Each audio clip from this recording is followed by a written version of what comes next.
Hi everybody. We welcome our viewers in Barbados and across the world to Face It and Fix It on CBC TV 8, YouTube, and of course, Facebook. Now, what's on my mind? My name is Diane Haigh, so let me just make sure that you hear very clear that it is me in person, because I got a message yesterday. Someone asked me about the show and they said they weren't seeing me, so I'm kind of asking myself what channel were they actually watching, and clearly it was not CBC TV 8. So I am very much here on Face It and Fix It, and I encourage you all to join me on CBC TV 8, Facebook, and YouTube. Now, what's on my mind? The word action is on my mind. It has been for the last couple of days. And as a result of that horrible tragedy in Uvalde, Texas, where those children were murdered at the hands of an 18-year-old, unfortunately, probably somebody with mental health issues, circumstances unknown. But the cries of the parents kind of got to me, and it reminded me of 10 years ago when USA suffered a similar fate with the Sandy Hook, where 26 children, I believe, died at the hands of another gunman. 20 children actually, and 6 adults, 26 people in total. Now, people here in Barbados and all over the world, they're asking for action, not only in the US, but action everywhere in the world. And I think people are very tired of the lip service for everything, whether that's help for employment, lowering gun crime, crimes in general. People normally hear what politicians will do, and sometimes it doesn't happen. We get the same situation with the climate crisis, where you hear a prime minister begging other world leaders and calling them to action in an effort to save the planet. We hear from doctors calling, asking people to please act and do the right things and to save your life. We heard the Prime Minister yesterday, when she was taking her third booster, asking Barbadians to take responsibility to act and to make sure that they look after their health. So for me, the word action is the buzzword, and it's going to be the buzzword for every show moving forward, because we don't need lip service. We just need people, after you have the thought, you put it on a piece of paper, you have a meeting, then you need to act on it. So today we're going to talk about all of the action plans that we will have, and we have a packed show today. Today we look at the meat of the matter with NCDs, heart and stroke, with hypertension specialist and Deputy Dean, Faculty of Medical Sciences, UWI, Dr. Kenneth Connell will be joining us in the show as the nation wraps up Measurement Month. Later, we get an insight into how the current crisis is affecting the commercial and industrial sector and what they're doing to fix the challenge. And we're going to hear from the President of the Barbados Chamber of Commerce and Industry, Mr. Anthony Branker, on this particular topic. Now, recently, I know you've all seen the videos circulating and some dumping going on, illegal dumping that is. So we're going to talk about illegal dumping today and how bad is it and what can we do to fix it. We get those answers to those questions from former program manager of the Future Center Trust, Ann Harding, their director of advocacy, KAMMIE Holder, and just what cleaning up this nation's gullies is like from a concerned citizen, Mrs. Kathie Daniel. And what would be illegal dumping without yours truly, Mr. Carl Padmore, SSA's Public Relations Officer. He'll also join the team and he'll weigh in on the discussion. And you know how it is with Mr. Padmore. He's going to talk to you straight, he's going to give it to you plain, and tell you exactly what you need to do and what you should not be doing out there littering the streets and our gullies. Remember, call us 228-5563 or 228-5562. If you want to drop us a WhatsApp message, 228-5562. And if you're catching the show on social media, type in your comments there and we certainly will share it with our audience. When we come back, we will be speaking with Dr. Kenneth Connell after the break.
Welcome back to Face It and Fix It. Our first guest is Dr. Kenneth Connell, hypertension specialist, Deputy Dean, Faculty of Medical Sciences, UWI. Good morning, Dr. Connell. Welcome to Face It and Fix It. Good morning, Diane. It's a pleasure seeing you here, and I can verify that you are here live and in living color. And I've seen you on your program, Face It and Fix It. Congratulations. Thank you so much. Thank you. It's a pleasure to have you. Now, take us back, a couple of weeks ago when we started Measurement Month. For those of us who may not know, have heard the ads, etc. What exactly is Measurement Month? And just look back at how did it go so far as we're winding down. Sure. Well, let me start by saying that your introduction really struck me when you mentioned the census deaths occurring in the United States. And I was trying to think of a relationship between what we're about to discuss now, which is really an NCD, like hypertension.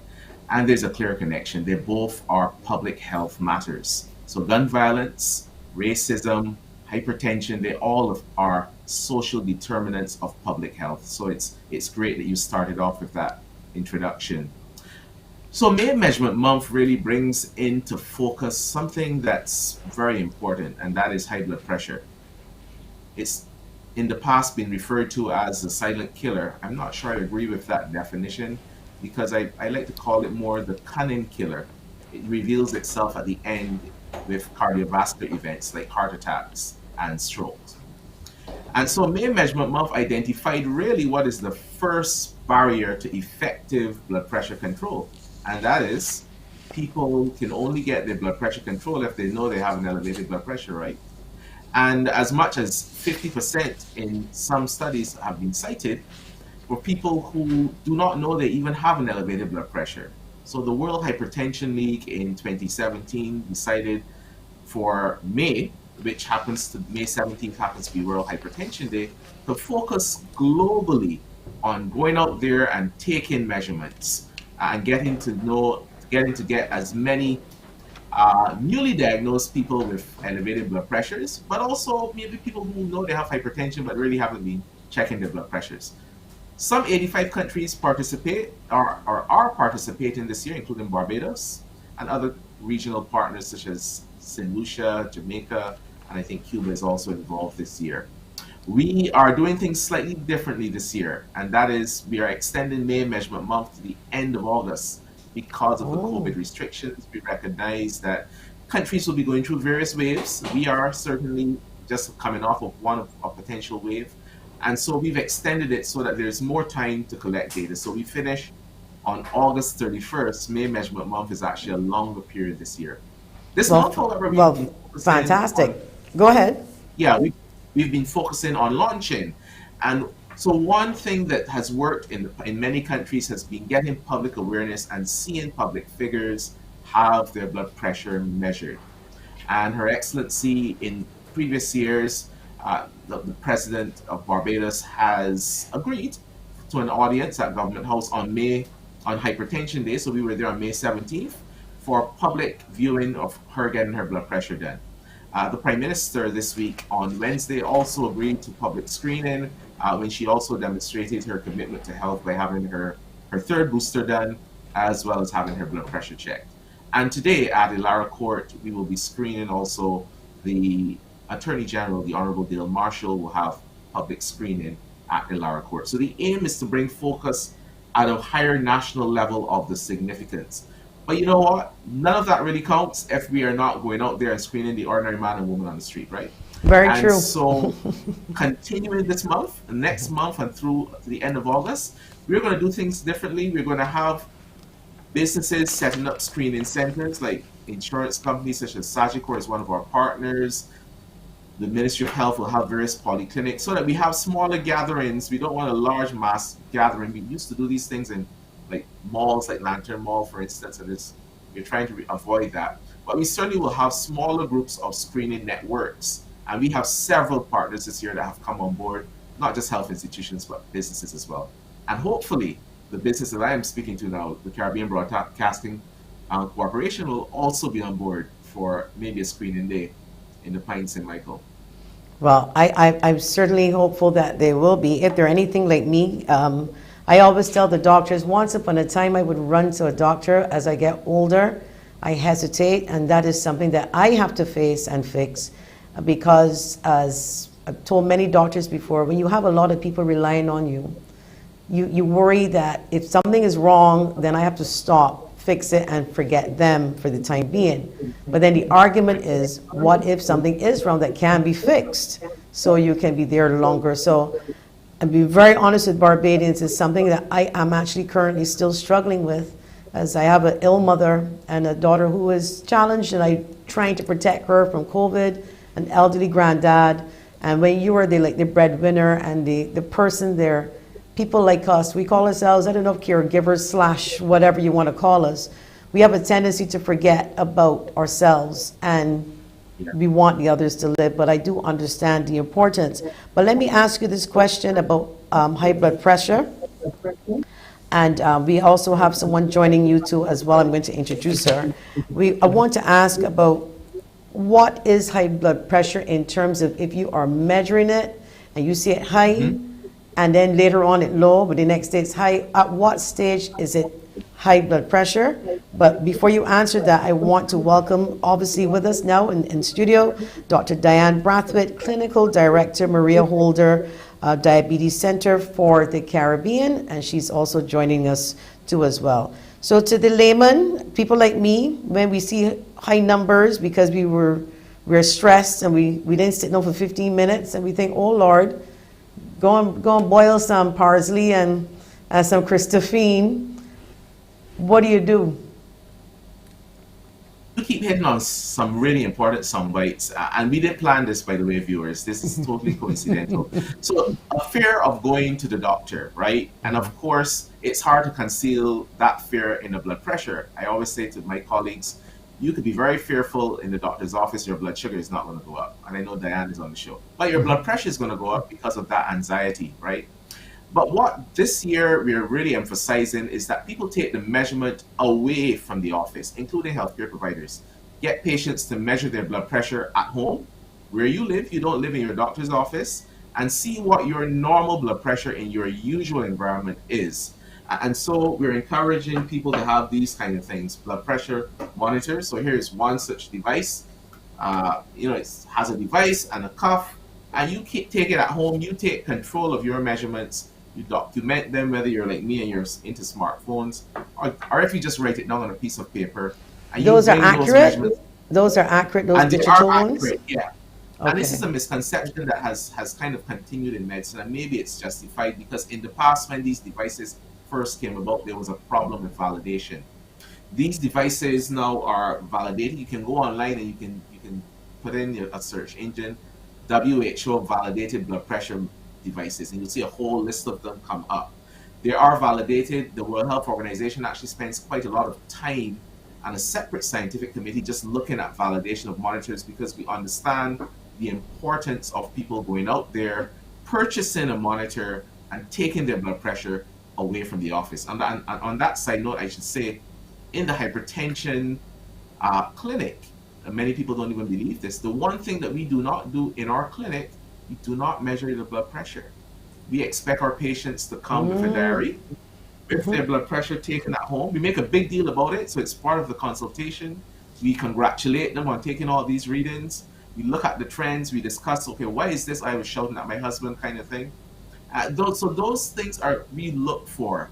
And this year, May Measurement Month is really emphasizing, not only because of a pandemic and people don't really want to come into the doctor's office, not just because of a mortal fear like our host, but they don't want to come there because they see it as a health risk. And therefore, home blood pressure monitoring is an effective way of monitoring a chronic disease without being in your doctor's office. And what readings are you looking for? Well, hypertension, normal blood pressure is anything less than 120 on 80. It's normal blood pressure. Hypertension is defined as anything over 140 on 90. So you get these two numbers on the machine.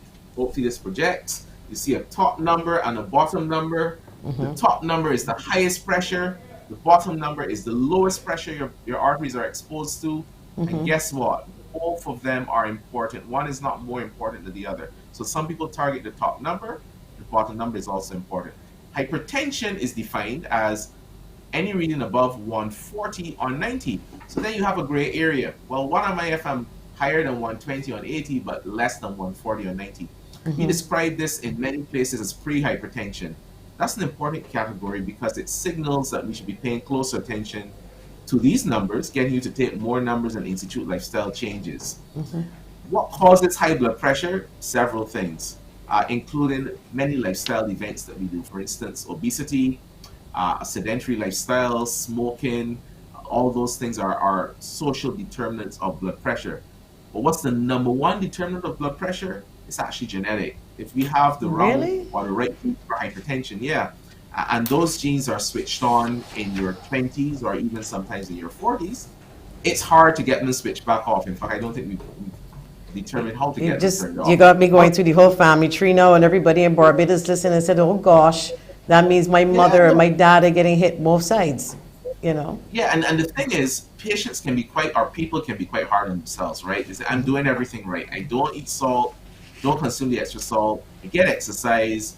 One of my patients was a fitness instructor saying, you know, but I should not have hypertension. Really, if you have the genetic predisposition, as for diabetes, you're at a higher risk. And therefore, the management involves lifestyle changes, yes, but you may have to go on medication as well to control your blood pressure. All right, we're going to ask about the stats, but let's get Dr. Diane Bradford in here about diabetes in Barbados. Seems to be even higher, even sometimes than hypertension and heart disease, because you're always hearing about people talking about the sugar levels up. Give us an idea of what's happening in this country as it relates to statistics for diabetes. Yes, hi, good day. First of all, I want to correct that misconception. That's important. Actually, hypertension is more common than diabetes. Oh, okay. Yeah, much more common. And in Barbados, you know, various statistics quote anywhere really between 15% to almost 19% of the population, depending on who was studied, you know, for the analysis in terms of the prevalence of diabetes. But what I think I want people to understand, and I thank, you know, Kenneth for just like pulling us on board with the main measure. Effort is very important, is that all of these conditions have a common root cause. So we like to separate things into you have diabetes and you have hypertension and you have cholesterol and you have cardiovascular disease. But the reality is once you have one, you're actually probably at risk of all of them, and you may even have them and you don't know. So in our population in the diabetes center, as many as, I would say 65 to up to 75% of our patients who have diabetes actually have high blood pressure. So it's important to have that kind of awareness as to how these things are linked. So Kenneth made a nice reference to the machine. I thought to myself, you know what? That machine is much cheaper than a lot of the telephones that people have out there.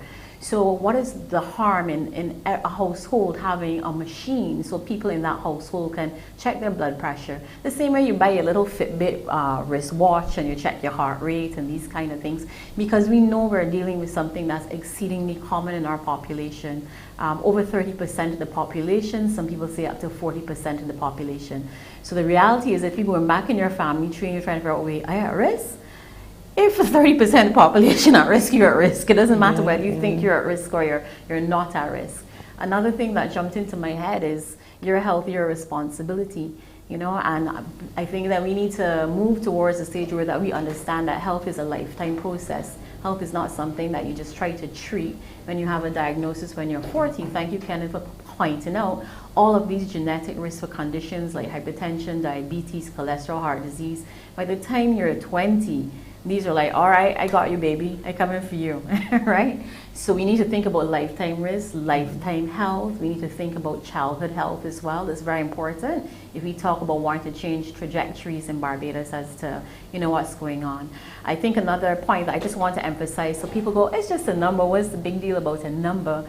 You know, but the reality is, and we talk about your blood pressure and the vessels in your body being like the plumbing system, right? So, and all this plumbing goes to every single organ in your body, your eyes, your brain, your heart, your liver, your kidneys, it goes everywhere.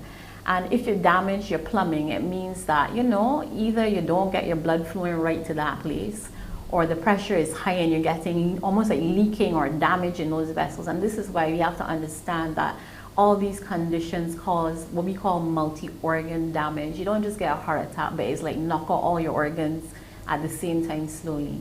Okay. And I think, you know, we have a different lifestyle now. We don't have, I was telling a patient this morning, you know, I don't have to go and walk 5 kilometers to go and take no goats to water them, or, you know, walk from St. Philip to Christchurch. You know, we have very sedentary lifestyles. So it's really important that, you know, we have to understand that what we do really matters a lot, because we don't have that benefit, I think, of that excess physical activity to help burn off some of the extra sugars, lower the blood pressure, things like that. We don't have that benefit anymore because that's not our lifestyle.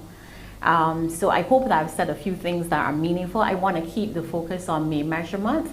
I'm always talking diabetes, but I want to join with my colleagues and bring in, I think, significant awareness to this.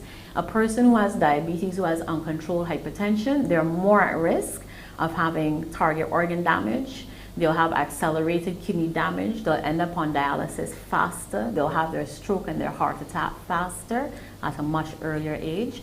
And we've just reached a stage, I think, between myself and Dr. Connell. I went to school with Dr. Connell, maybe a little older, maybe. But, you know, as the longer you're in the business, you actually get a bit, you do tire seeing premature suffering in people, which is not necessary. You tire of seeing somebody with that massive bleed in their brain in their 40s, or on dialysis, you know, or at death's door in their 40s. You tire of these things. So we just want to encourage, I think, Barbadians really to get on board with valuing, I think, your health. And as you pointed out quite correctly, we put a lot in front of health. Even I do sometimes. I am totally guilty. My doctor would love to see me, and I promised myself I'm going to go there before my next birthday. But you know, at the end of the day, really, your health is what you have, Joy. And if you're not healthy enough, you cannot take care of your mother. You cannot be there for your child in the way you need to be, you know, as she grows older. So health really matters, and I mean, I think health really is everything. We live in this super stressful world. We work.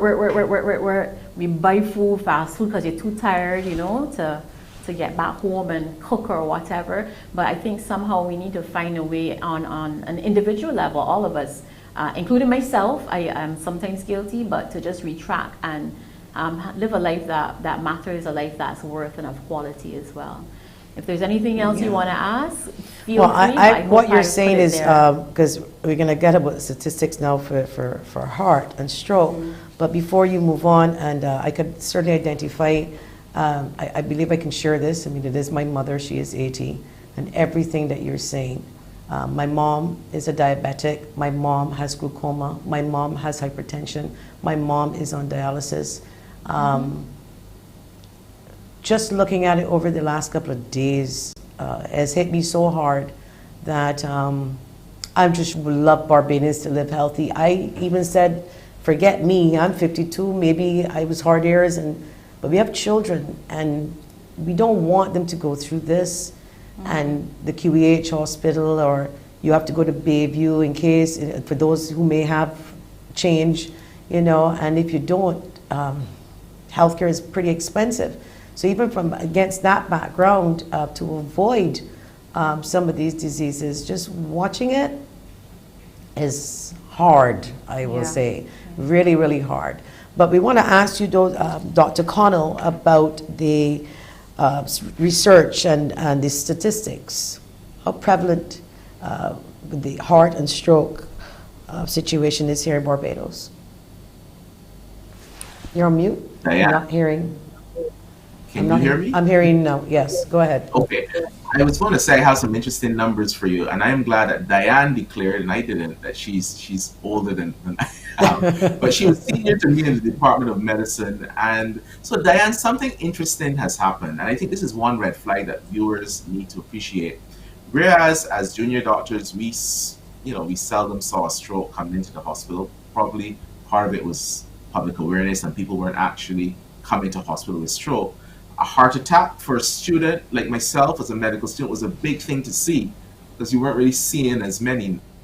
Now when I do ward rounds with the university medical students, you know, heart attacks and strokes are several come in at night. You know, we get at least 3 or 4 stroke patients coming in at night, and another maybe 2 or 3 heart attacks on an admission take. And we also see a lot of people presenting in heart failure, which is really driven by uncontrolled blood pressure as well. Another red flag, not just the number, but the age of these individuals is also getting younger. So it's not uncommon. In fact, it's numbing, because it's not uncommon for me to hear a junior doctor presenting a case of a 40-something-year-old guy with a heart attack. You know, that should shock me, but it no longer does, because it is our reality. Younger people are presenting with cardiovascular events. And if you look at some data coming out of the Barbados National Registry from the George Allen Chronic Disease Research Center, in 2019, there were 547 heart attacks and 758 strokes registered. 90% of the heart attack patients and almost 90%, 87% of stroke patients were actually hypertensive. You know, hypertension or elevated blood pressure is what is driving this whole tsunami of cardiovascular events. Now, let's situate this in a country that is undergoing the ravages of climate change, and we're entering hurricane season, that, like the rest of the world, is being faced with this global pandemic, which again is a cardiovascular disease stressor, and we can talk some more about that. And you're in a health system that is barely managing NCDs as it is, that now has to cope with all these other factors, and this is really a recipe for a health emergency, right? When you go to the emergency room, the reason why you're waiting for hours to be seen is because heart failures are going in and out of the emergency room every couple of weeks. It's what we call a revolving door diagnosis. And it's because blood pressures are not adequately controlled. People are coming in with a heart attack. That heart attack is probably being treated a lot better than it was 10, 20 years ago. So people are living longer. And as a consequence, they're coming in with all the complications of post-heart attack. And that's heart failure. Or they had a stroke. The major risk factor for a stroke is a previous stroke. So they have another stroke. And the disability burden in the hospital, the length of stay for stroke patients is extremely long. It takes up a long time because rehabilitation is part of the care. So I hope that we have highlighted some urgency, that this isn't kind of business as usual with these two silent killers, right? This is a public health crisis that is occurring, where our health system is being flooded. Now, we are not seeing daily statistics that we are for COVID-19 with the number of people tested and how many people are vaccinated. There's no quick fix. There's no quick vaccine that can help this. This calls for a determined cause to address the social determinants of health. And it is actually my thought that this can only be done at a much higher level of addressing the political determinants of health as well. Well, we're going to have to take a quick break, and when we come back, we're going to have more on this discussion. We'll be back.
Welcome back to Face It and Fix It. We are speaking with Dr. Kenneth CONNELL, hypertension specialist, Deputy Dean, Faculty of Medical Sciences, UWI, and Dr. Diane Bradford, Clinical Director, Maria Holder Diabetes Center for the Caribbean.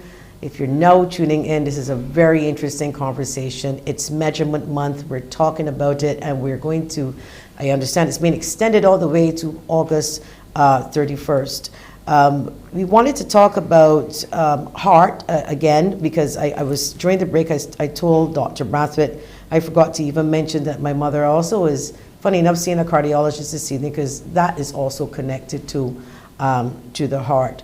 Now, how important are these monitors in terms of the correlation between the machine and then diabetes in terms of knowing your levels? Because we're talking about measurement month. I mean, in a sense, people may be thinking, look, I may want to measure a little bit more than just hypertension to see whether or not I'm also. How important is it with the two during this month and beyond?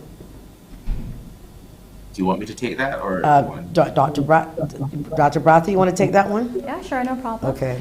I think these things are very important, obviously, because if you don't check, as Kenneth said, like with diabetes, you don't know. By the time you think something is causing a problem because you don't feel quite right, you've actually probably had this thing going on for some time, and it means that it would mean going on for some time undiagnosed, untreated, and possibly even causing organ damage. For example, there are a lot of people who are diagnosed with diabetes, and at their diagnosis they already have kidney damage or nerve damage or other things, which means they were walking along very happily with this thing for years and they just simply didn't know. I would say concur with that. For example, when we did an outreach at Worthing Court, a lot of people said, but I want to know about my blood sugar too.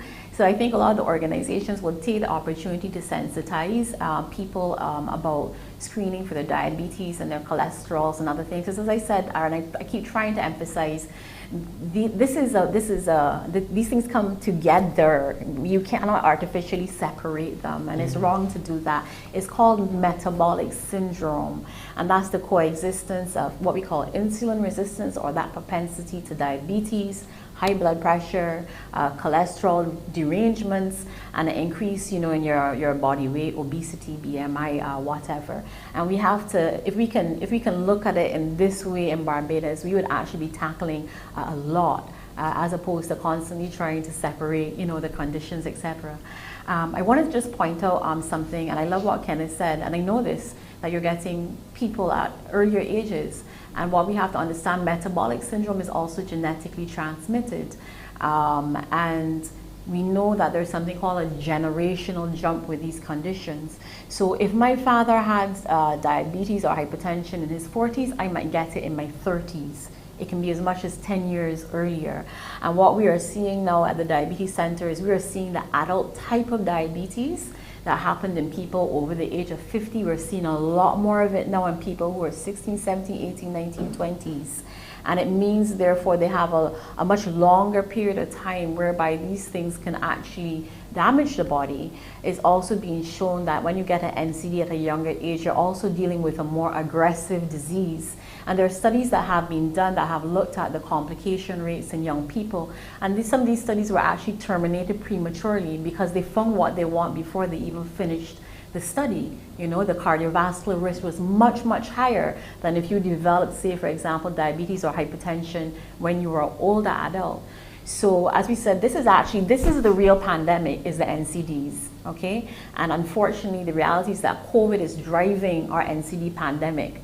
Worldwide, it has actually pushed the NCD pandemic off the projected scale. So we're on an accelerated scale. So what's happening now is it's very critical.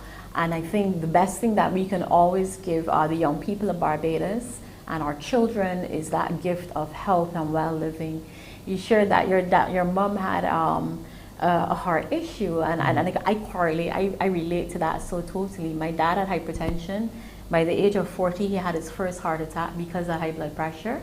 He did not even have any damage to his arteries. When they did his test, his angiogram, all of his arteries were normal. It was just high blood pressure that gave him a heart attack. He went on to develop heart failure, kidney failure, all of these things.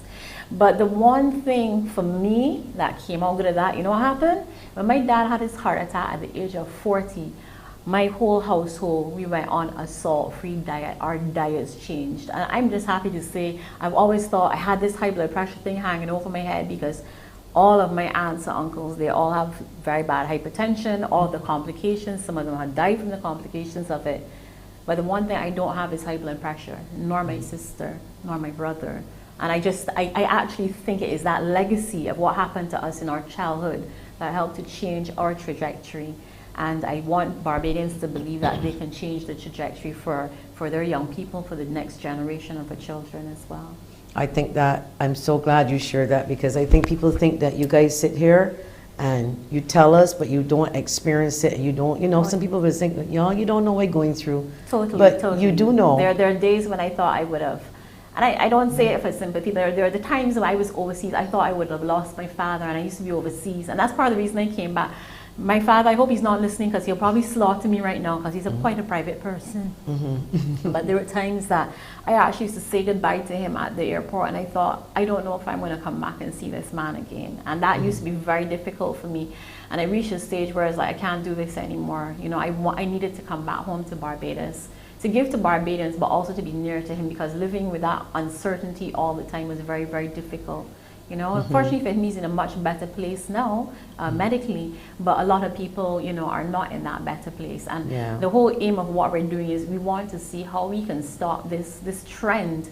Kenneth will probably mention we have a lecture coming up on Sunday evening, looking at hypertension. And for me, it will be very interesting to look at the historical context of hypertension in Barbados. How did we get where we are, you know, right now? I think it's always important to look at, you know, the history, and we invite all Barbadians to come on board. You can go to any of the institutional Facebook social media pages, Heart and Stroke Foundation, Diabetes and Hypertension Association in Barbados, the Barbados Diabetes Foundation, and you will find links to join on to that webinar. We're going to have, of course, the wonderful Kenneth on the panel. We also have Professor Hassel and Professor Henry Fraser, and these are both two of our kind of like, you know, teachers that as would be. We hear Professor Fraser on a Wednesday. So these on are radio. really trailblazer people in hypertension in Barbados, and they've dedicated a lot of their lives to hypertension and cardiovascular disease in Barbados. So we want people to understand, of course, cardiovascular disease is everybody's problem. Diabetic, non-diabetic, high cholesterol. If you think you have nothing, it's still your problem. Anything in the body that we consume, that we take in on a regular basis that causes inflammation in the body, raises your risk of hypertension, diabetes, and cardiovascular disease. So that's excess salt, that's excess processed sugars, ultra-processed foods which we consume every day, many people several times a day, chronic smoking, chronic alcohol use. So we are actually living, you know, in a little slightly toxic society. And, slightly. It seems pretty bad because a lot of people are depressed too over COVID. But let me get down now to some. COVID is inflammation as well. COVID, as Kenneth says, causes body inflammation. It's a cardiovascular disease. It's a metabolic disease. That's what it does. But do you know what people may say? You know, all these different things. You know, we're gonna. Well, obviously you have to try your best to minimize, but you can never 100%. I know people who've been 100% healthy and end up with cancer, you know. It happens. But let's get down to the little nitty gritty now with that machine there that you have there, this blood pressure machine. Now for those of you, and I share this and I'm very open with it because I may not be comfortable with my weight, comfortable with my body, but I can tell you if you got big arms like mine, you may need a wider strap to do your blood pressure. And I mean no joke, my mom is quite thin because she's not well, so we had to get the short strap. And the other day I was trying to put that around my arm, no can do. So you have to look at the size of your arm, and we want to talk numbers. Again, earlier in the show we did mention what is high and what is low, but on a consistent basis. So if I am sleeping, if I'm just woke up, and I do that 3, 4, 5 mornings every morning, and when I'm resting at the nighttime, and I constantly have these high numbers, do I call a doctor if it's over what we discussed earlier, like 140, if it's going into 170 over? If the number starts to be 3 digits, you're in trouble. Right. Yeah. Okay, so I'm going to give you the 101 on home blood pressure monitoring just because it's you and no one else is listening, right? So once you have your monitor, you want to get a cuff, you're correct in stating that you want a cuff that actually fits. And this has been a problem in blood pressure measurement because there are about 3 or 4 size cuffs that are used. And sometimes I have to admit, some of the cuffs coming to our region are probably do not reflect the arm sizes that we see in our region. And it doesn't have to mean obesity. You know, I did a blood pressure on a gentleman yesterday who works out quite a lot, so he has a muscular arm. And so it's difficult sometimes. But one device, the Omron, has come up with what's known as the Comfit Cuff, which is You can probably look at this on the screen and see it's not just a wraparound, it's kind of semi-rigid. And the rigidity part of it allows you, first of all, to put it on yourself, because you don't need to like wrap it around or anything. It just slips on, and this just comes here. And the one advantage of this type of cuff is that it fits a wider range of arm widths.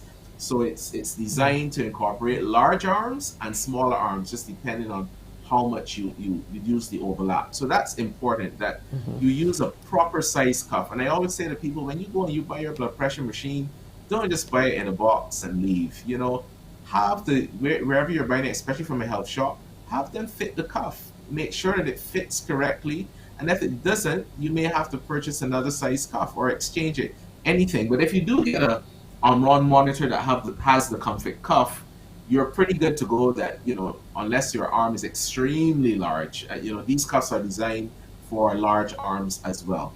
Now, I have 3 points that I think you're going to find interested, okay? And this is really just to drive you as to why is it important in 2022 to have your blood pressure done. Here are 3 points. One, we know that even in patients living with diabetes, the predictor of death and cardiovascular events is actually not blood pressure control, not blood sugar control, it's blood pressure control. So patients living with diabetes who are at home obsessed about doing their blood sugar readings, that's good. But your main predictor of death and disability from heart attack or stroke is going to be determined by your blood pressure control. So the one device that you should have is a blood pressure machine. Here's a second important piece of information. We also have data now coming out of the United States that suggests that those people who control their blood pressure, even if they are pre-diabetic, you slow the progression to diabetes. Now, this is important.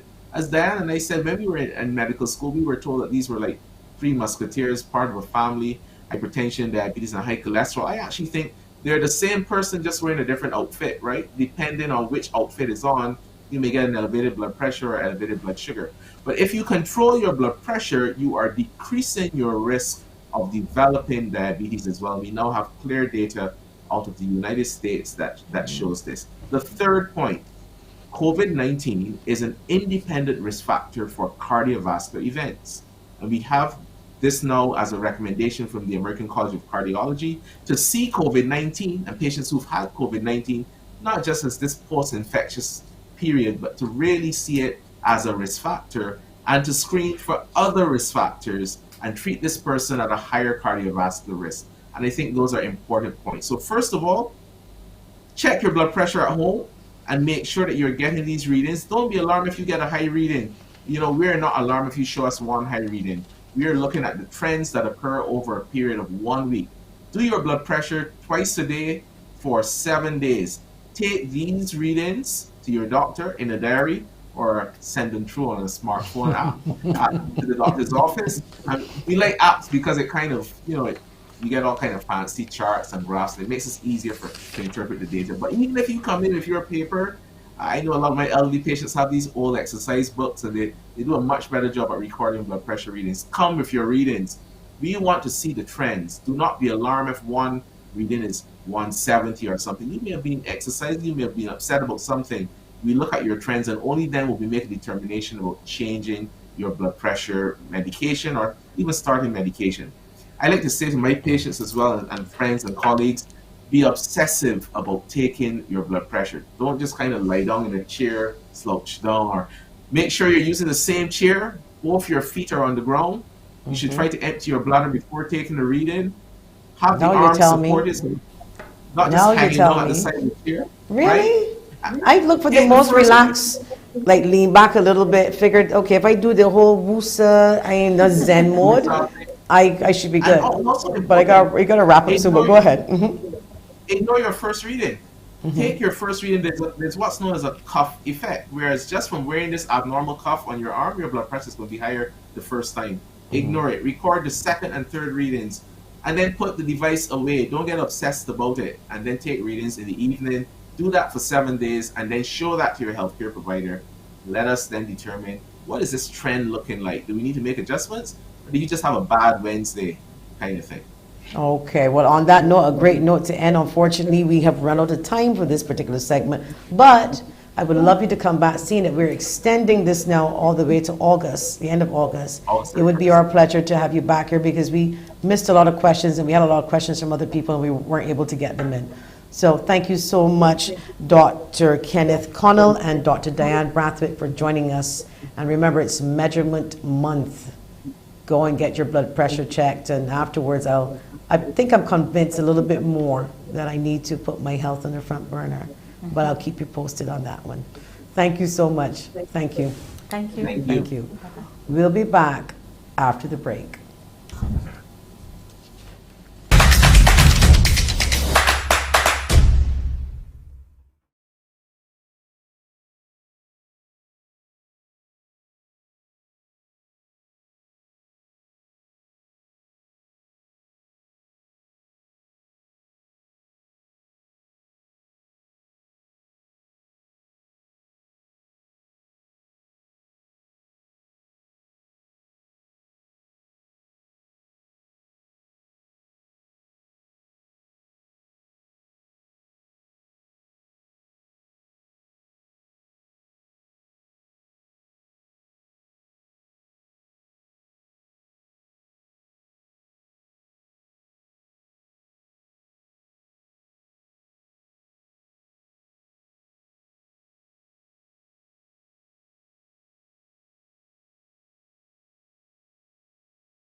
Welcome back to Face It and Fix It. Our next guest is Mr. Anthony Branker, no stranger to the show, President, Barbados Chamber of Commerce and Industry. And we're going to dive right into it. Welcome, Mr. Branker, to Face It and Fix It. Hi, good morning, Joy. Good morning. Thank you for having me.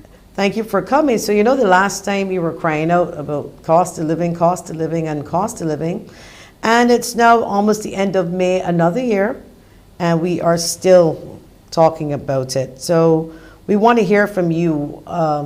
What is the situation, and can you enlighten us about where we are now with these crazy prices? Well, if you reflect, a lot has happened since we last spoke about pricing in Barbados.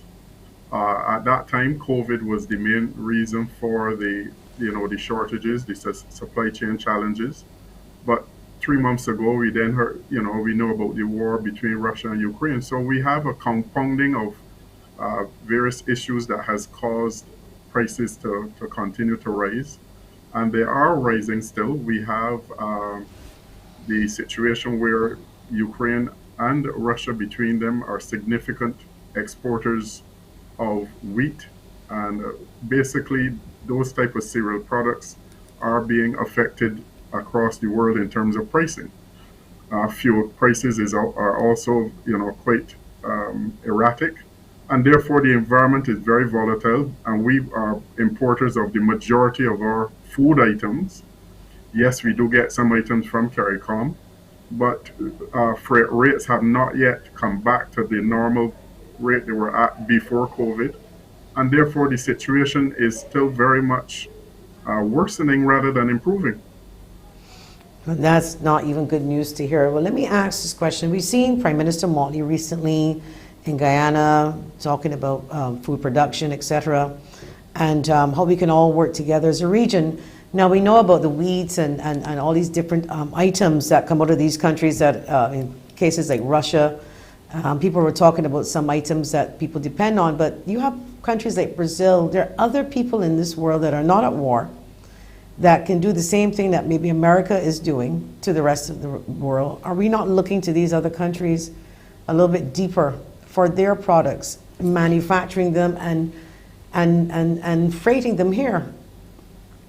Of course we are, but you have to recognize that commodities trade on the world market. So you can't identify one unique place in the world and say, okay, let us go there, because like wheat and grain are traded on the market, and therefore commodity prices based upon supply.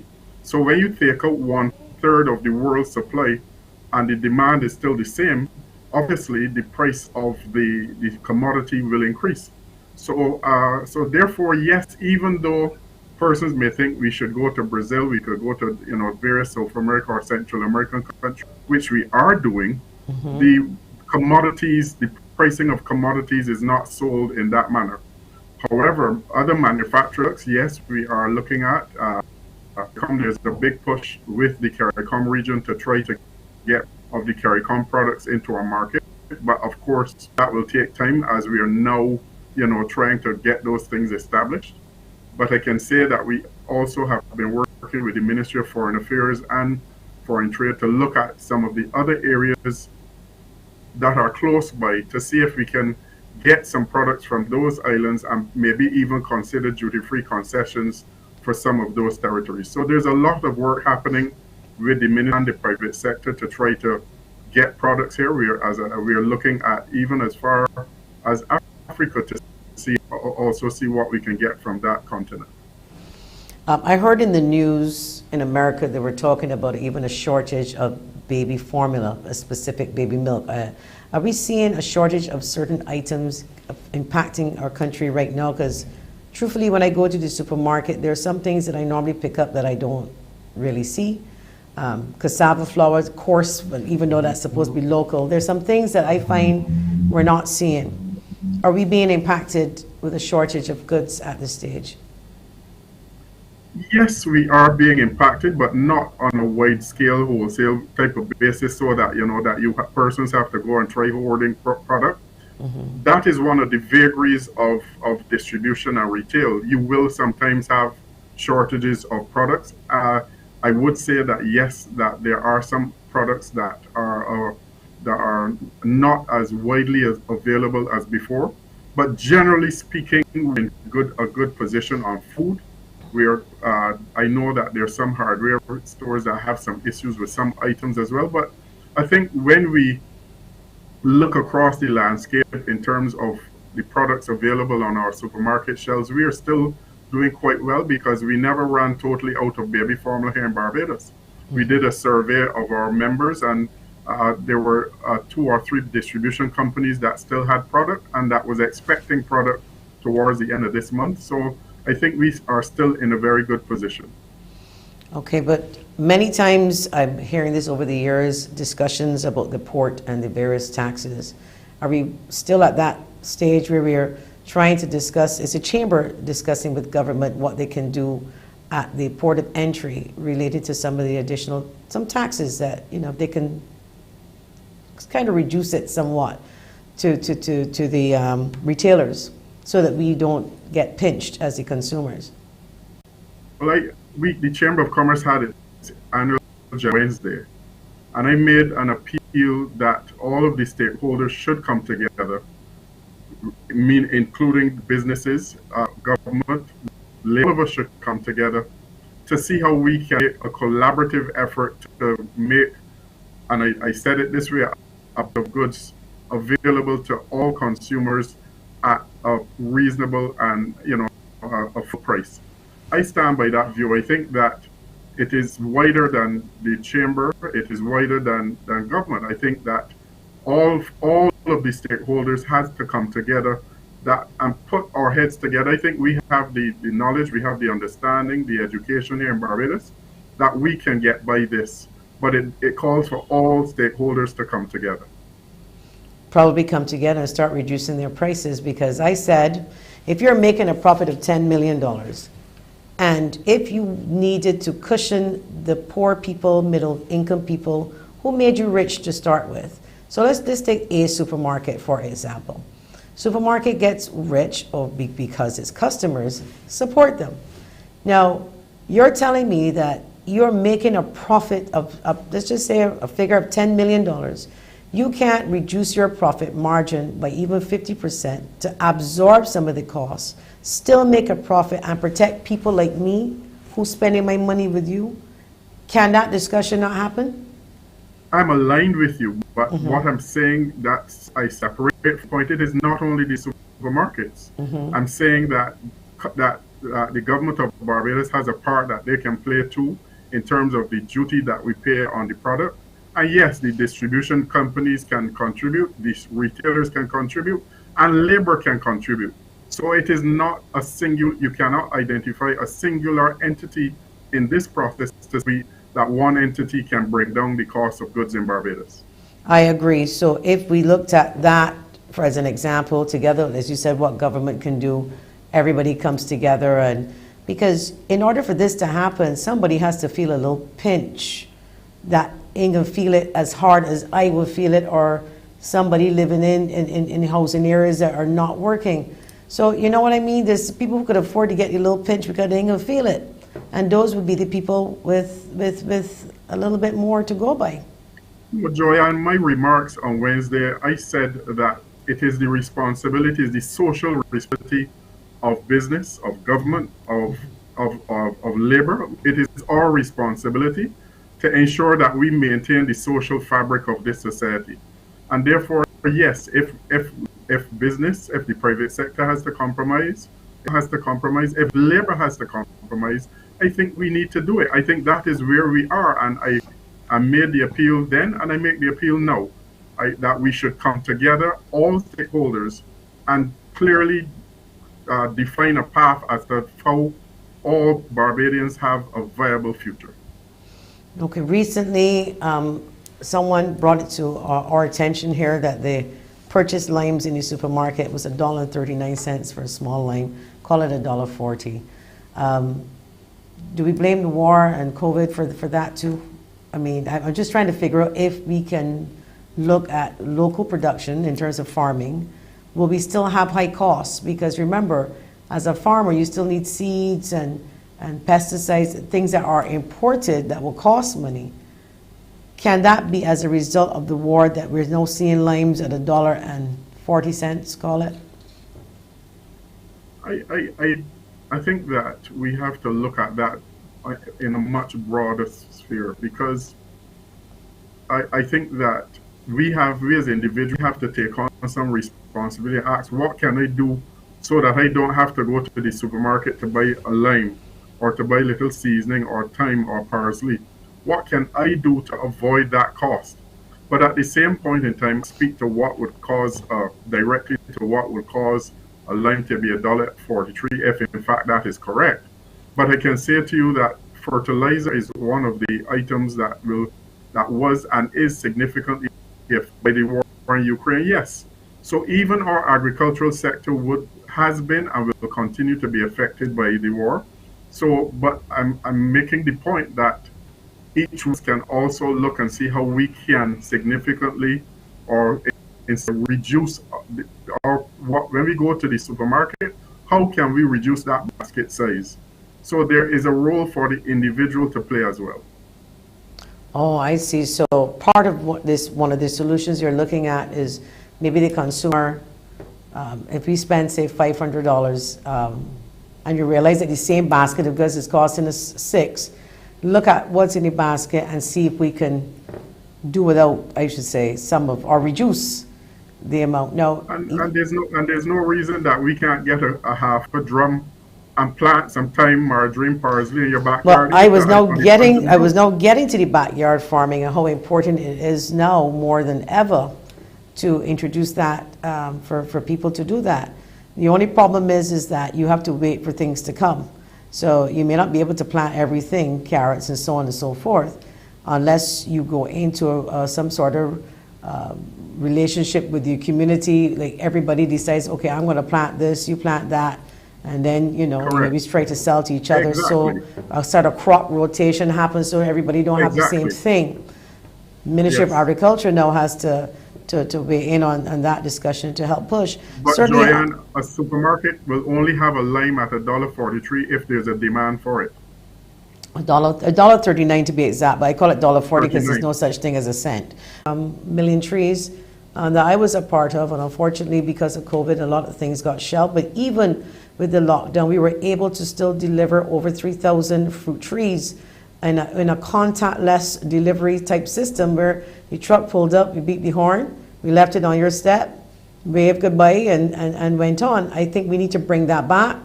We need to encourage companies, if they can sponsor a few seedlings, or even people when you're cooking, things like that we can use, and start planting. But again, they're not going to do it if there's not a face for it and somebody to push it, like in ministry. We're talking about this now, not everybody's seeing our program. Some people obviously are, but I think it's a fantastic idea to introduce those types of things. But what about the other things that you can't manufacture here is what I am concerned about, like the baby formula. Even though someone argued and said, look, breast milk is the best milk.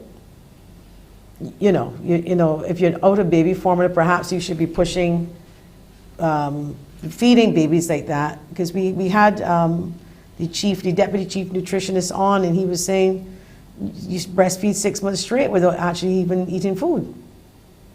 And that's okay. And Joanne, when we grew up, our parents early o'clock started to crush pumpkin and potato and everything and make it very, into something that we could digest without teeth. And we lived. I'm saying that we have to make an adjustment in our lifestyle. So therefore, if there's no baby formula, can't you just, make get some potato and some pumpkin and some squash and make that a meal for a young child? No, I agree, but I think, and government has to be held responsible, and I mean all governments, government to government. I think Barbadians somewhat been spoiled a little bit for some things, and the adjustment needs to be made.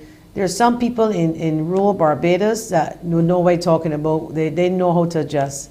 The people who don't get water, for example, on a regular basis in this country, they understand how to survive. But when you come into areas like St. Michael, Christchurch, and some of those other areas, they don't know. And perhaps we need to have some more programs to sensitize. Now let's look at the future and the discussions that you might have had with the chamber. What does that future look like for us? The future continues to look very uncertain. We have recognized that that COVID is very much still a part of our lives and will continue to be part of it. The adjustments made in several countries around the world in terms of mask wearing and test so forth. But COVID will remain. So thankfully, our tourism, we are anticipating that tourism will bring business to our island as we head towards our own over season and so forth. We are hoping that will boost certainly the hospitality sector and the whole everything that revolves around our crossover period. But the challenge that most Barbadians will face will be one of how do we manage the inflation that is coming upon us. We have no control of the price of basic commodities. We have no control over what is available and what is not available. We have no control over freight rates, and therefore, for certainly the near future, it looks as though the condition will continue to get even a bit worse before it gets better, and a lot will depend on what happens in Ukraine. We hope that situation will not be too much more protracted. And we are hoping that freight routes and so forth normalize, that we can see freight rates coming down. So I think what the future certainly is saying to us that there's still a lot of uncertainty as there's volatility. And until we see a leveling out of those impactors, things will remain the same. Someone sent me a question to my phone. How is labor connected to the lowering of cost of living, as you had mentioned earlier, that labor has a part to play? Well, certainly, as you know, the labor unions have signaled their intent to seek in salaries, wages and salaries. And I'm saying that it could, I don't think that that is the immediate answer. I think that we have to create a situation where persons can reasonably go to the supermarket and come away with a reasonable supply of items that will satisfy them.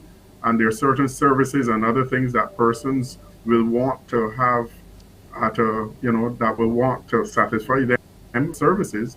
So I'm saying that if we bring labor to the table and show labor that, listen, we're going to ease the situation for workers by doing these things, then the demands, I think that will also then satisfy the demands of labor, and therefore the challenge of increasing because there's no business in Barbados that takes a increase in labor costs and absorbs it. So therefore, I'm saying that if we want to reduce the price of goods and services in Barbados at this time, now may not be the time to look at increasing the cost of labor. So that is why I would suggest that labor be included in any discussion about lowering the cost of goods in Barbados. Okay, and we talk about labor, people have to go back and forth, then we have gas.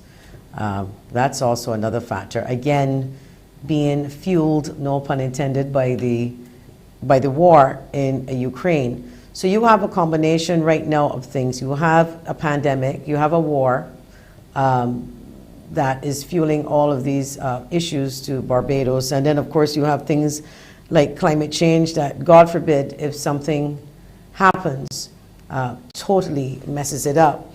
Now, how important is it with the basket of goods that we do have from the government? Is that something that the government can expand a little bit? Because we do have some goods that don't attract VAT. Is that part of the discussion as well? Of course, I'm only sharing my vision. We haven't had a discussion. I am making an appeal yet again to have a discussion around this subject. But certainly, my vision is for us to move beyond just the removal of VAT, to look at the rate of duty, look at what, as I said, every person who handles that baton, what can you contribute to bring the price of goods and services down to a level that Barbadians can feel comfortable, so that persons can get through this tough period. So yes, my recommendation would be to go even beyond that. Yes. Well, certainly listening to you telling us the truth, because these are the facts of what is out there and what is happening. I feel a little down by it, and I'm sure people listening right now feel a little down by it because we have no control, and that's what it feels like. But I will say this, and correct me if I'm wrong. Up to recently, I was looking at, okay, you have a little business, what can you reduce? If you have 2 phones, for example, a home phone and a cell phone, do you use, things like that we have to look at. Reducing energy usage, reducing water usage, looking at the same foods that we buy, and, there's some things that you may not need. You may not need to buy cake, you maybe want to buy a box cake and make that, as a set of already done cake. There are a lot of things that we can do as Barbadians, but I'm hoping that between the government, people like the Chamber, and all of these other agencies help sensitize Barbadians, because we have to buckle up. We're in for a little rough ride.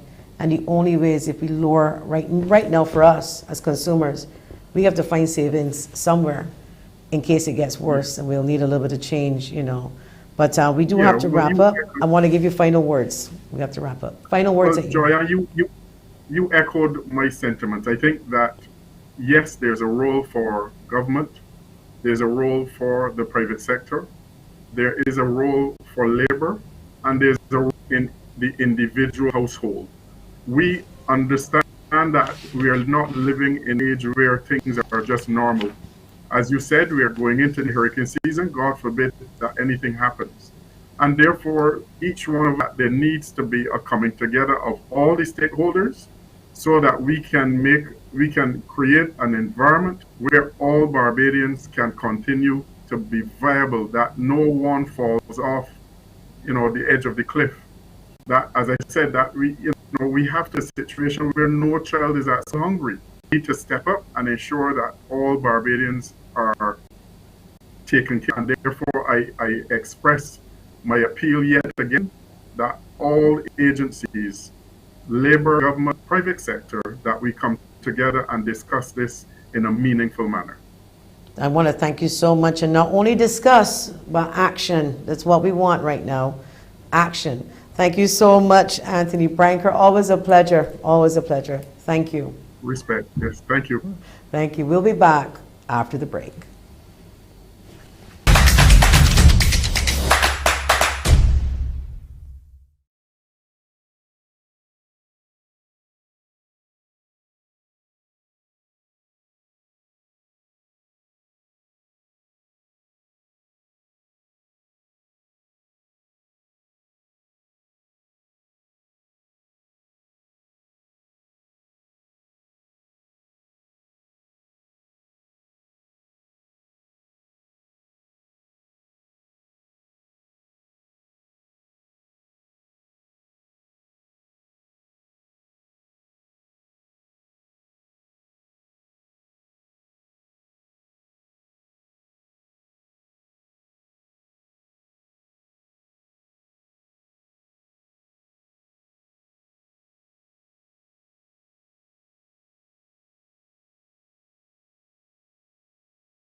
Welcome back to Face It and Fix It.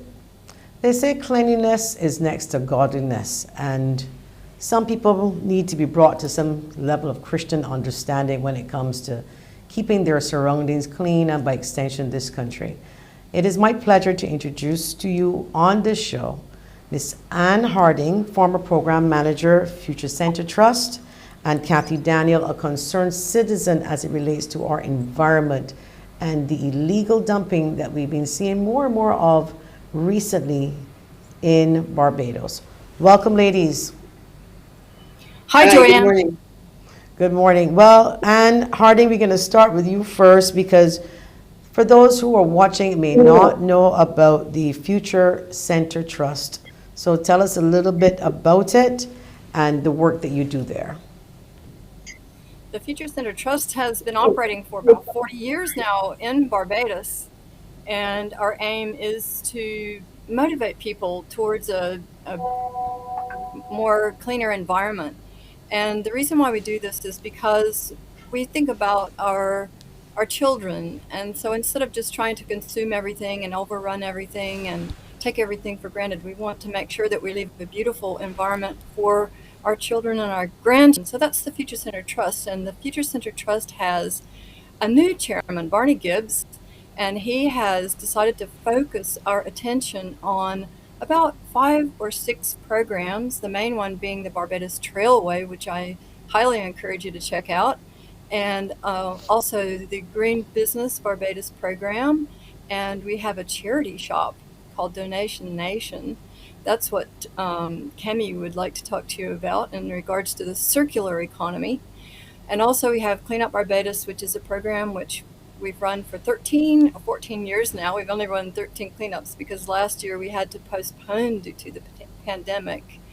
But so we decided that this year, one more program, let me mention, Future Trees, I think is one of my favorite ones. That's where we planted all those trees along the ABC Highway, for example, and lots of other locations too. People can go onto the Future Center Trust website and they can order trees, and then we facilitate locations and the planting of the trees. So that's the Future Center Trust.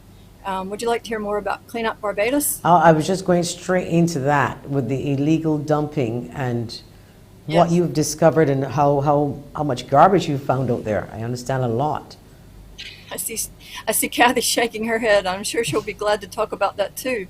But Clean Up Barbados is something we've done 13 times now, and in the 13 cleanups that we've done, they're island-wide. So the way that we do it is we open registrations to group leaders, and Kathie's one of the group leaders. I think you've been with us every single year, all the 13 cleanups, haven't you, Kathie? Well, Kathie, are you there? Kathie, are you there? I understand you've been there with the cleanups. Perhaps this is a good time for you to jump in to give us an idea as a concerned citizen. What do you find out there in terms of what type of items that people dump? Shock me. What don't we find? Okay, to my knowledge, I don't think we found a dead human body. But just about everything. Just about everything we found else. Dead animals. Dead animals. Let me shock you with the amount of stuff. I'm the group leader for the Church of Jesus Christ of Latter-day Saints in Barbados. We worked alongside some hardworking men and women from the Defense Force and Coast Guard in the Bucks area, St. Thomas. Apparently, we cleaned up, take a breath, brace yourself, 30 tons of illegally dumped garbage. Okay? Wow. I knew we had done a lot. I was stunned when I heard that. People apparently come down here to Bucks, and I imagine other places. They dump their crap, and then they try to burn it sometimes to, I guess, destroy the evidence. And they leave a horrendous mess, and they're causing all sorts of damage to our environment. I mean, mattresses, coconut shells, that's the after. You can see some of the parts where they tried to burn stuff. I mean, come on. Surely Barbados, we can do better. This is shameful. So, okay, I thought after the incident with the coconuts being disposed of publicly, when it went viral about 2-3 years ago, it was the then minister and everybody, they got punished for it and had to clean it up. I figured that might have been an eye-opener. Clearly not. So, what are some of the dumping? I just want to know, if you're caught, and I believe you may know the answer, I don't know, because Mr. Padmore hopefully will be joining us soon. What happens to you? What can I do? If I see you dumping next door to me illegally, what can I do as a citizen? Like yourself, you're a citizen, concerned, you go there, you help. But if I'm not going out there to clean, but I see something, what can I do? I would certainly recommend calling the police. Because it's illegal. Whoever's doing this, they are breaking the law. Bottom line, it's wrong. Report it to the police. If you can, and this is only my personal recommendation, I am not a lawyer or anything of that nature. I'm a graphic designer. Okay, so I'll well out of my lane here. But what I would do is, if you can safely do so, take photos or video. If you can safely do so, that would be my suggestion. And forward it to the police and follow up with our police. because they are the law enforcement agency. So tell me though how you got involved in the Future Center Trust and the whole environmental thing. Oh boy, you got about 2 years? No, seriously, I've lived outside of Barbados. My family's moved around a lot. And I love my island. And it hurts me when I can come from a place like Bermuda, which is, they are really strong on enforcing. They even control the color of your car. Okay? I mean, I don't know. I don't think Barbados can go that route. It's too late for that. But moving back to Barbados and being horrified and seeing all the people just casually throwing stuff out the window of a car. Now, if I throw something out of a window, it's like an ackee seed. Okay? Okay, seriously, sorry about that. That's all right. It would not be anything of that nature. I cannot understand how you can just willfully just throw stuff away, just drop it by the side of the road. I don't get it. We actually have pretty decent garbage collection. And if we would work together, it could be even better. I believe that we have Ann Harding back with us now because she had she had some technical problems. She's joining us via telephone. And while you were away, we were talking about Kathie's involvement with the trust, and she kind of shot the living daylights out of me to say some of the things that she found. You wanted to let us know about some of the other things because she's been there for 2 years, but you've been there longer. What are some of the things that we find in those gullies and along in the drains, etc.? Anne? Oh, Anne, are you there? Again. Hi, Anne. When I saw flow outside, I should have known there'd be trouble. Are you cut off my internet? Okay, that's all right. You're joining us by phone. They're moving cables. Sorry. So give us an idea of some of the things that you see out there when you're cleaning up. What sort of things do we see? We see everything. Like Kathie said, just before my internet was cut off, I heard her say we haven't found a dead body. I think sometimes I thought I was going to by the smell. And certainly animal parts, are not very nice to have to clean up. We find a lot of that. And but I can tell you more specifically, say, for example, in this most recent Cleanup Barbados, we had over 90% of the people working on beaches. Quite naturally, people like to go to a beach and clean up, and certainly if they have young children, such as the St. Gabriel School, they had 112 in their group, and they cleaned up Browns Beach. They cleaned up something like 202 pounds and off of Browns Beach, which looked clean when they went out there. But those kids went in all the plants, beautiful plants growing there, and they cleaned up quite a lot. But but even though most of the people are cleaning beaches, most of the weight that we collected was inland. By far, over 90% of the weight that we collected was inland. So the problem is with illegal dumping. More, you see the litter more, but the illegal dumping is likely to be really a bigger problem for us health-wise, because you see that it blocks drains and that causes floods. This is what happened to Carew. Do you know the story about the Calypsonian Carew? The block drains, yeah. Yeah, people had thrown stuff in the gully. Yeah, and it knocked down a bridge. It backed up water behind a bridge. The bridge fell over and caused a flood down in Weston. And not only Carew, but other houses were also washed out to sea. So the effects of someone pushing their green waste into a gully can end up with a huge disaster.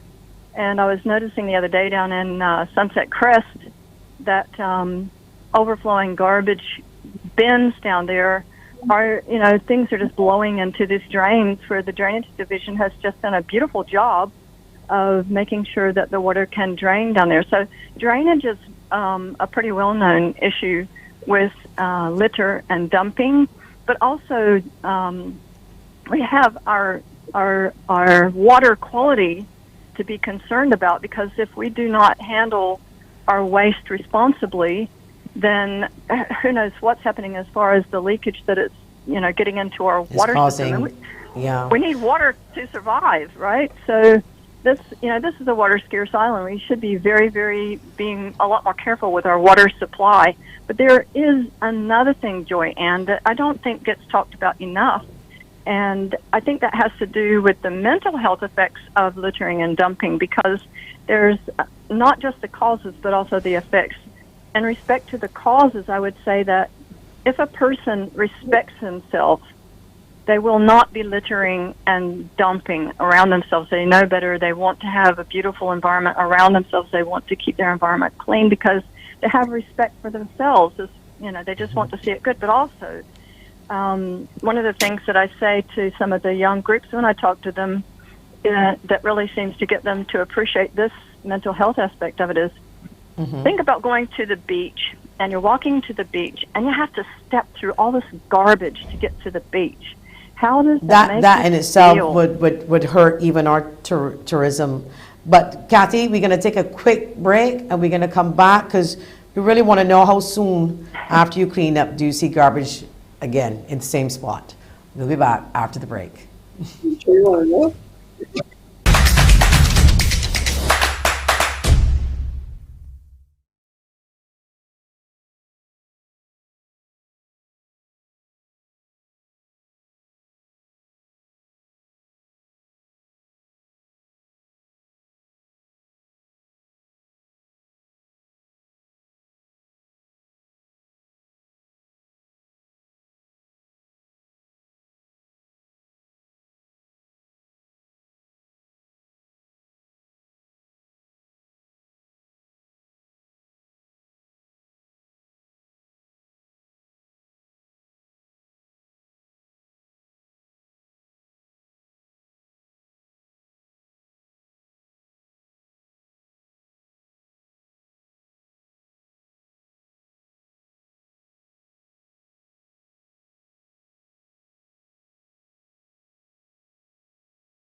Welcome back to Face It and Fix It. Joining us now, this discussion on illegal dumping is none other than Mr. Carl Padmore, Public Relations Officer, Sanitation Service Authority. Let me tell you, welcome back. You know this is the first time I'm seeing you since you were on leave. I sent my prayers to you. And happy belated birthday, I think it is to your mom. Yes, all of that. Sorry, people, we got to get this out of the way as two PR people. He was missing in action for a little time. Welcome back, friend. Thank you, Diane. It's always good to be back in the midst. And I know that when there's a problem, you will try to find me to face it, to fix it. Okay, well, I know you don't have a lot of time, so I go straight into it. The illegal dumping, let's stick to that topic. I know how you feel about it personally and professionally, because we can all hear it in your voice when you speak to the media about how disgusted it is, because you clean up a spot, and then you go back, and then it's back there. Is it getting any better? And I want to know the police part of it. What happens to perpetrators? From the SSA's perspective, I can't say that we are getting any better. I think that people are aware that SSA is on their trail, that the environmental health officers are on their trail, the future test trusts on their trail, so they're changing locations. So let's say that they were dumping in Westbury, and they realize that we're having vigilant echoing. surveillance there. It is an echo happening, a big one. Yeah. Oh, that's better. Yeah. Then they would move and they would go someplace else. And we are trying as much as possible to bring some of those persons before the court. We have the police, especially those at District A in Black Rock. They're working very close with us to be on the trail of these perpetrators. And they're being very clever because you, Diane, may pay a guy to take the waste to the landfill. Now, what you may not know, there's a slip of paper that he's supposed to get when he gets there, when he goes over the Whale Bridge. But he doesn't bring that back to you, or he doesn't even take a picture and scan. So you don't know for sure that he took that trip to the Mangrove Pond landfill, or he took that trip to Bagatelle. And we are saying that we have to be more accountable. Yes, we have done our part in paying the guy, but it's our duty as well to follow up, because oftentimes people discard old barrels and different things with their names on it. And when we call the persons, they're saying to us, well, we paid Carol Padmore to take this stuff down the road. And only to hear that we found it in Bottles Gully, we found it in this quarry, we found it in the back of Sunbury, we found it all down Checker Hall. So as a collective, as people, we need to be more responsible. On that note as well, we need to say to people, if you see a skip set down for the express usage for the residents of a particular area, and I need to go back here, because when you speak about these fellas being clever, they are using this loophole, which we've actually found a way to deal with. So let's say that we have a skip in Nelson Street for those who live there.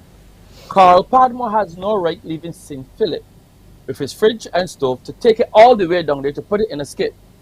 Because when that skip is full, the residents will have no choice then to set their waste then on the ground next to the skip, which is full, with bulk waste that does not belong to them.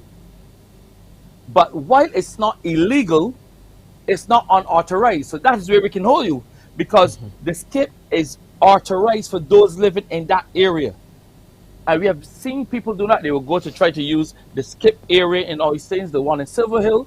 And we have to clamp down on it. So we're working closely with the Ministry of Health, organizations like the Future Scientist Trust, to try to get this under control. So, okay, I can't leave home to drop my waste there, but if I around and I have something in my car, which I have done, I had a bottle in my car and I ate something, and when I pulled up, a skit was there, and it was the only available as I was driving, and I put it in the skit. Is that okay for me to do? Let me know if I get arrested. Know what you said. Yes. No. Let me know what you said. That bottle is fine. The residents will make noise over a bottle, but let's look at bulk. If we encourage persons to leave with all of their bulk to the next district, and the skip is being set aside for those, because sometimes we set skips in areas that the truck has difficulty maneuvering through small roads. So therefore, it is for the express purpose and uses of the residents of that area. But use the opportunity now to tell Barbadians, if you got your fridge and your stove and you know you ain't want no more, good God, what to do? You know, nobody wants, this is the sad part about what I see in here, you know. A lot of these people don't want garbage outside of their house, but they don't have a problem putting it at somebody else's house or in somebody's gully that the smells then kick back up to the residents who living up in the hill and stuff. What does SSA have in place so that I could pick up a phone and call and say, look, I got an old toilet bowl that I replaced, and I got the fridge, and I got the stove, and an old fan. Fans are very common because they sort of burn up quickly. So what can we do? There are three things we encourage you to do first. One, if you have transport or your neighbor, you can take it straight to the landfill, or if it's metal, we have the metal site there in Bagatelle. Secondly, if you know a recycler near you, or in Barbados, because Barbados is small, call the recycler. Or you can recycle yourself. So we encourage persons with old tires and those. You can turn it into a garden, into a swing. Find those who are getting into recycling. In addition, you have our commercial department at SSA, 535-5019. You can call that department, and for a small fee, we can remove it. Or there's a bulk waste collection. And we encourage communities, you might want to organize a community bulk waste cleanup. If you're doing that, don't plan the cleanup for tomorrow and call us today and say, look, we're doing this cleanup, come today. No. Write the SSA. Say, look, in November, we would like to, please listen to the words, Diane, we would like to do a cleanup, please advise us. We will say if we are available, so you have to call in the Ministry of Health, because we would encourage you that in addition to removing the bulk, Get Health in there might come and do baiting, educating. We could even bring Future Census Trust to do some demonstrations. What we're saying to you, when you are doing a cleanup, let it be holistic, not just pelted. No, everything because it's old. It calls for more than that. It has to be a lifestyle. We want to promote lifestyle habits. So like you, Diana, with that little piece of bottle, you know that it's wrong if you drop it in the drain on the road, because it will make its way to block the drain. Therefore, you're responsible enough to take it to escape or to a nearest bin. If all of us decide that this is our home, then it's better. Look at our motto: clean thoughts, clean living, clean nation. Clean thoughts, it must start here. It Clean must living. start with clean thoughts, because you can have the person can have the clean thoughts if I drive it behind them and I see a styrofoam container and little bits of food landing outside of the van, and this is a real thing. I mean, you see It is. food flying out from the container, they're done, or the drink bottle, and they just throw it out, and you're driving and realize that this whole thing is bouncing. Let me ask you a quick question again, and then we can get back to the others. I understand that if you are involved in, or should I say pay someone to take away your garbage, and you're hoping that they do it legally and they do it illegally, and they find your name and let me just say the same barrel, that you may have to now put a Sharpie now and scratch it out, because if you have any mail, anything that has your name on it, you can now be fined, even though you may not have any knowledge that the guy didn't carry it to where he was supposed to carry it. Is that something that is being looked at? Not looked at. Check the Health Services Act. You can be fined up to $5,000. It has always been in there. You mean if I don't know, I paid them, listen, honestly, Carl, I pay a man some sort of money to go carry my things to the dump, and he ain't carry, he take a shortcut. Pocket my money and go and drink some drinks or whatever. You're trying to tell me that I did the right thing, but I can be charged if he did the wrong thing because they were able to trace it to me? Let's break it down. You gave him $1 to take it to the landfill. Did this man give you a receipt? Because you have to prove to the court that you gave him, right? If you can prove that, well then, fine. Okay. So you paid him for a job. You cannot say to the court you gave him if there's no proof that you gave him. Understood. Right. Okay. Good. Then, so when we find these letters and these bills and all of these fancy things, and Diane, when you're bringing your barrel from Australia and New Zealand, we are going to see your name on it, and we're going to come to your home and say, hello, we have found these things, and you're going to bring down heaven, which you should, because you're looking at $5,000. And you are responsible. You are responsible for your waste. And we keep saying this to people. While the SSA is responsible for moving the waste from by your home, you are responsible for sorting your waste. It is your responsibility. And therefore, if you opt then to have it taken to the landfill, which is a good idea, instead of dumping it in a gully, please ensure that it's taken there. Coconut vendors, we are giving you a warning as well. Shortly, the health inspectors and SSA will be enforcing because you guys take your shells and you dump them in gullies, in cane ground. But please note that anytime that any, I'm going to break it down to you, any instrument contains water, which can lead to the breeding of mosquitoes, it means that you have actually caused a nuisance. Check the mosquito and rodent acts, fellas. It is there in the law. It is nothing that any government created this year, 10 years, 15 years. It has always been there. You can be charged under the Rodent and Mosquito Act. You can be charged under the Nuisance Act. And if you leave your property and go and dump on somebody else's property, you have trespass as well. You've also caused a nuisance. The act is there, and you So persons there's no property. crusher for those coconut shells. Nobody in Barbados has invested in some way to recycle the coconut shells as yet? The NCC, they have a shredder.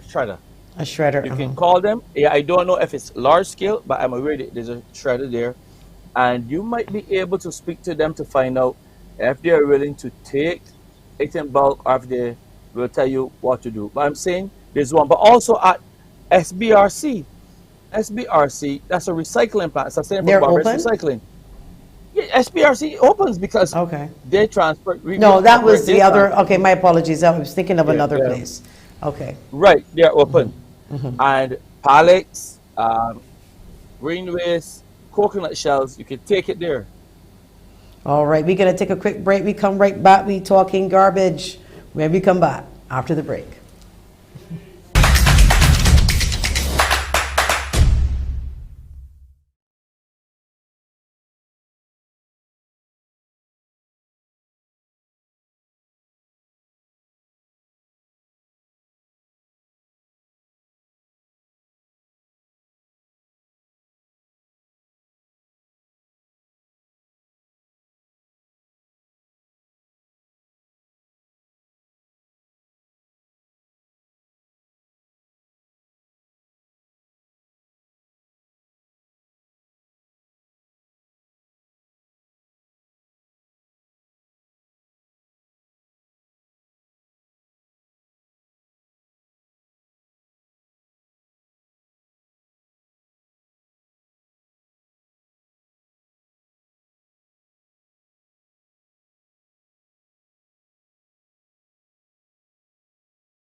Welcome back to Face It and Fix It. If you are now joining us, Mr. Carl Padmore from the SSA is talking about illegal dumping. Also, Ann Harding, former program manager, Future Center Trust, they do some excellent work cleaning up Barbados.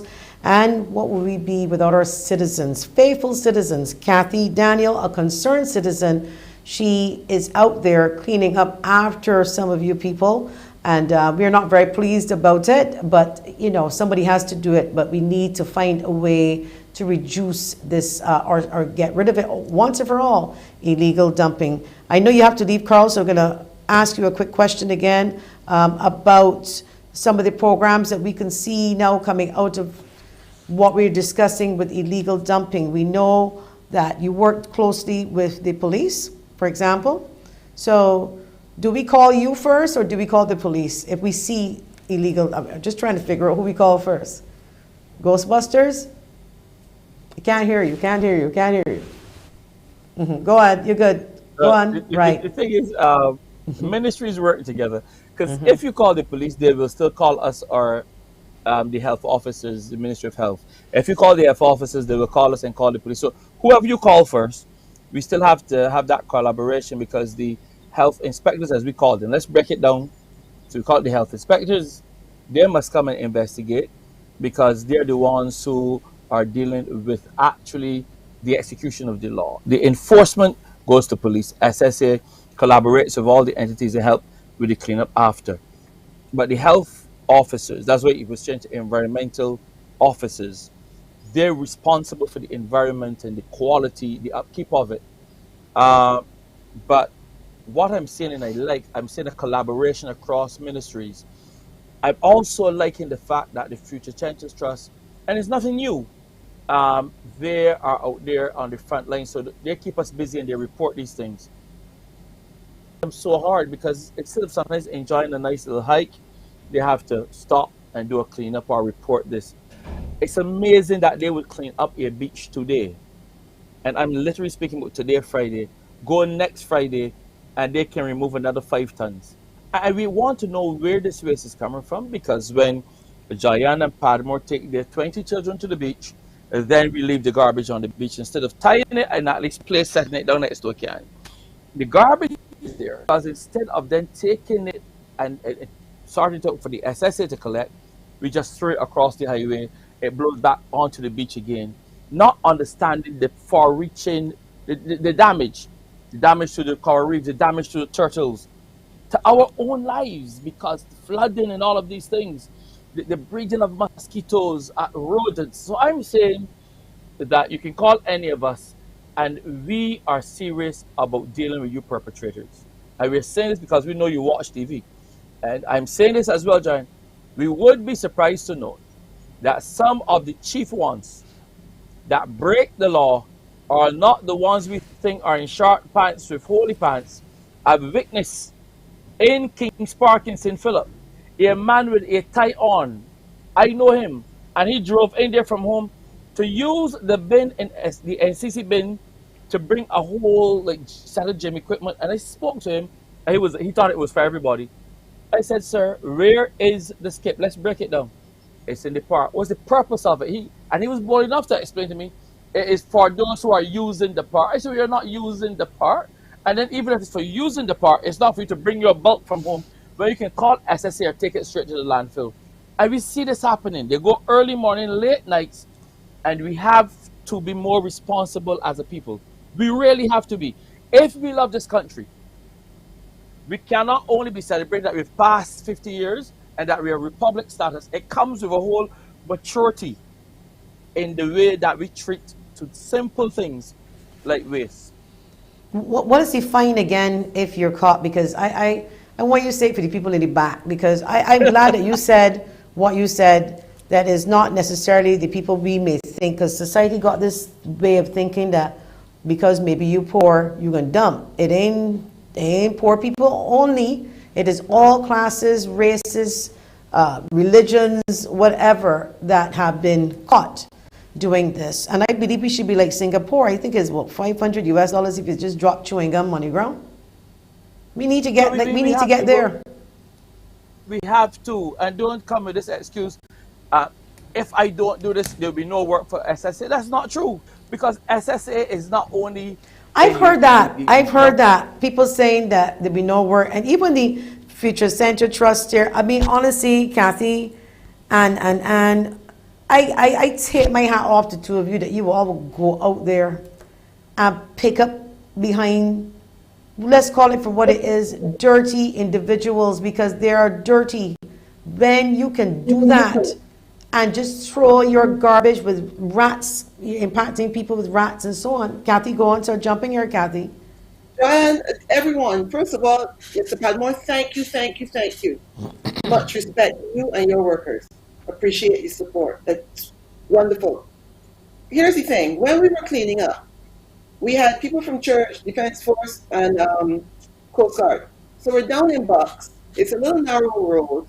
We've got trucks donated or, supporting from other companies. Anne could tell you who it was. Yes, there you go. And I saw a guy in a nice dark brown late model Toyota Corolla. I will not call the license plate in public. He came up and he looked around and he reversed. And I thought, oh, well, we are blocking the road. Then later on, as we worked our way through the area, I realized the ace boy was there parked on the side road watching us. I can figure out why. I could be doing the gentleman a grave injustice, but my thought, because I watch too many crime shows on TV, was that he had something in his car that he wanted to dispose of illegally. And I've heard stories from people on the same cleanup day, not in our area, but from other areas, who said that people with trucks came through and, sort of looked around and kept going. And this is areas we out in the boonies, okay? This is not a main road where it's going to take you to the dump. So these people have some ill intent.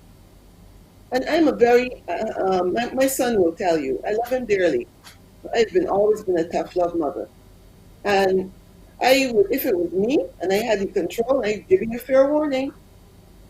Not only would these people have to pay a hefty fine, I would put them to go and clean up. They would have to do community service in the 12 o'clock hot sun. Yes, I am that petty. Because they have to understand this is nonsense.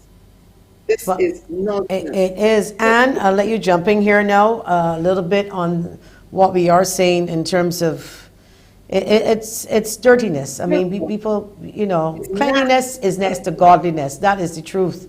And we have some ungodly individuals. We have a quick call. We're going to take a quick call. Good morning. Good morning. All right. Well, Anne, I'll let you respond to what I was saying. Anne is okay. Anne is dropped out on the call. Well, back to you, Carl.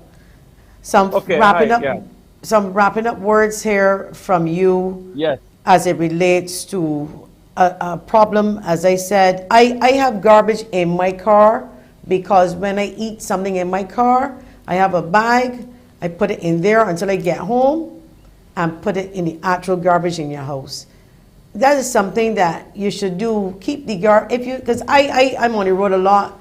I unfortunately do probably too many drive-thrus to eat. But the point is, the cup don't go through the window. The tissues don't go through the window. The plastic fork don't go through the window. So what message, again, for everybody that watching, not to do this, because it's not only about the fines, it's about the problems. Let's this phone call jumping here quickly. Good morning. You're on the air. Go ahead. Hello. Yes, go ahead quickly, sir. Okay, yes. Listening to the program, I just noticed, coming from Canada, I remember back in the 70s, there was a large campaign that was entitled, Don't Be a Litter Bug. And that was repeated over and over again until the public got used to the idea of not littering. When you go to Canada now, everyone says how clean Canada, Toronto is. So bear in mind that we need to really push hard when it comes to awareness of people and littering and what's causing the sewage to back up and so forth. But, a campaign definitely needs to happen so that people become more aware. Very well said. PR, SSA, your thoughts? Yes, we endorse that. That's why I want to commend Minister Adrian Ford for the program, the Clean and Green program, where we have earmarked areas around Barbados and we're encouraging communities to own it. In other words, government will clean it and it will place benches and other things. It's a good idea. And we're hoping that government has established one space that can be replicated throughout the entire community. Janice Jones, our manager, Michael Nichols, the operations manager, they have led the SSA on a good path. We have the staff out there as ambassadors, and you can speak to them about this. There are concerns about when they see good dumping, and they believe that you better. And by you, we, a country, can do better, and we must do better. Let's go back to the slogan, Diane, clean thoughts. Start with clean thought. A clean nation. It must start there. So we thank you on behalf of SSA. Thank you so much. We got to wrap up. Thanks to Ann Harding, former program manager, Future Center Trust, and of course, Kathy Daniel, concerned citizen. Girl, I wish more people would be like you. And Carl, well, I could tell you, my brother from another mother. Thank you so much for being here. He's a little frozen there, but I hope he can hear us. Thank you so much. This is the end of our show, and I hope you do join us again on Monday. Have a great weekend, and remember to choose joy every time in your life, because why choose unhappiness? Choose joy. We're going to see you again, hopefully, God willing, on Monday. Have a great weekend.